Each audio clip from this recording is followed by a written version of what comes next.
Hey guys, before we start the video, I just want to give a big shout out to Rusty Red 24 Valve. I'll put his information right here on the screen for supporting the channel and purchasing decals for his 24 valve build. So again, big shout out to him. Thank you very much and enjoy today's action.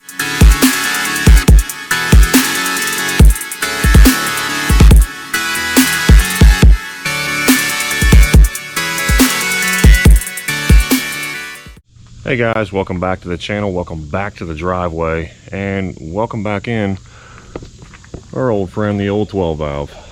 What are we doing today? If you guys follow the channel, you've seen I put some teasers out last week about what we were going to be doing.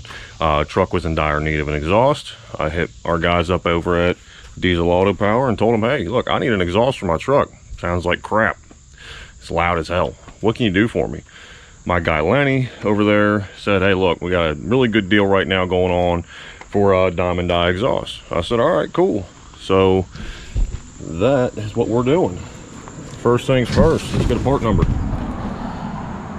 If you guys can read that, that's K4212A-RP, and that's basically going to cover your 12 valve and 24 valve trucks. And there's our kit, all the 4-inch stainless or aluminized steel, and then the downpipe that we're not going to use. It's an HX35 downpipe. Here's all of our clamps kind of set up there, and they also give you your own mount to install.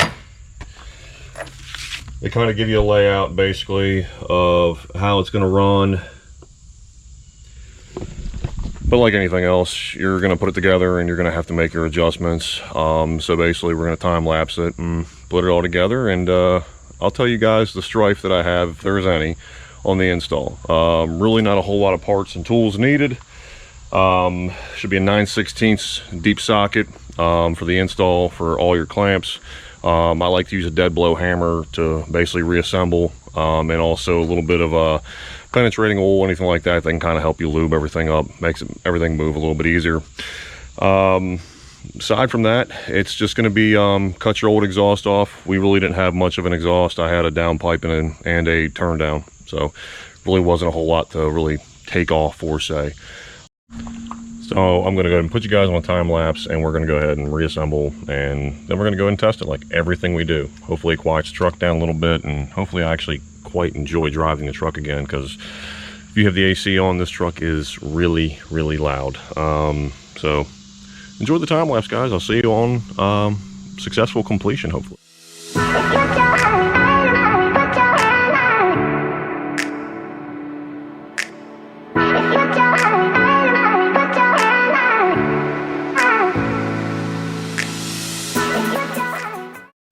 All right, so a little break in the action here. Just wanted to kind of go and more or less give you guys an idea. So basically my truck being a long bed extended cab truck, there is some modification needed because, again, this kit was a muffler replacement kit. So there's going to be a slight amount of cutting you need to do. If you have the stock muffler, which I don't know if anybody could possibly have a stock muffler on a 97, but hey, you know, if you got one of those trucks, by all means, amazing.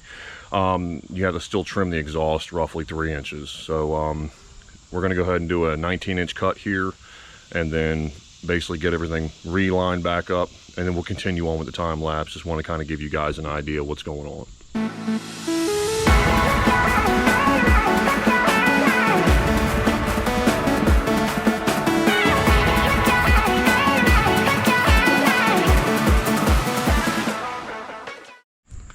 All right, guys, so we've completed the install.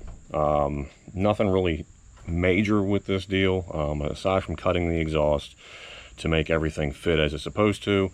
Nothing out of the ordinary for an exhaust job. If you've done one kit, you've done it pretty much.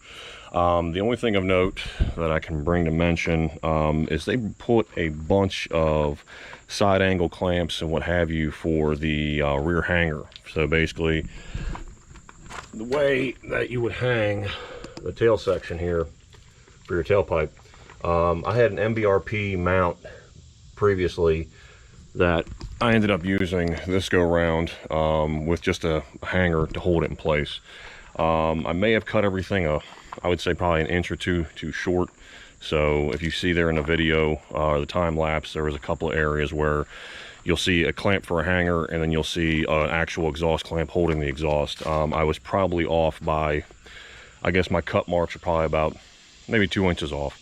But again, if you have plenty of 4-inch exhaust clamps like I do, you can make it work. Again, I'm not feeling like welding right now. It's Saturday. Come on. So we're going to go ahead and do the first fire, see what it sounds like, check for exhaust leaks, and then test it.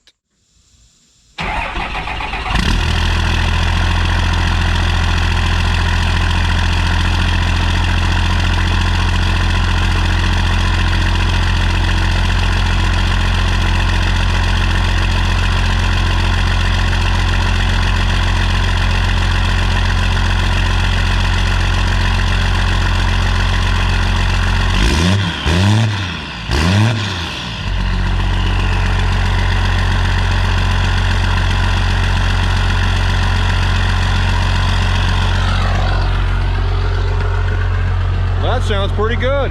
Hell of a lot quieter. We'll check for exhaust leaks and go ahead and test drive it, and we'll see what it sounds like, especially with the AC on. All right, so far we are 5-6 minutes into our ride. I've hit probably about 20 pounds of boost, no issues. It is so much quieter. I mean, I got the windows down and everything, and this is perfectly fine for me. This exhaust level is perfectly fine. We ain't full-blown race truck yet, guys. 20 pounds of boost and she ain't blowing off. Still sounding good, so we're gonna go ahead and go for a little bit further ride and see if we can't have some more reps.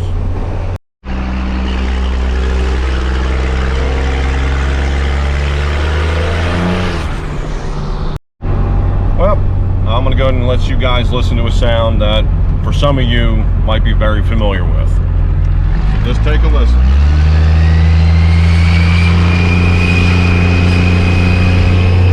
And you can tell we're not creating any boost. One good little rip and hit 60 pounds of boost, and our S362 I think just totally ate itself. So we're gonna get back to the house, and good news though, the exhaust is still hanging strong, still doing what it's supposed to do. But we're gonna find out what else we damaged today. So stay tuned. Well, we're made it home. Real slow trout, or trot, sorry.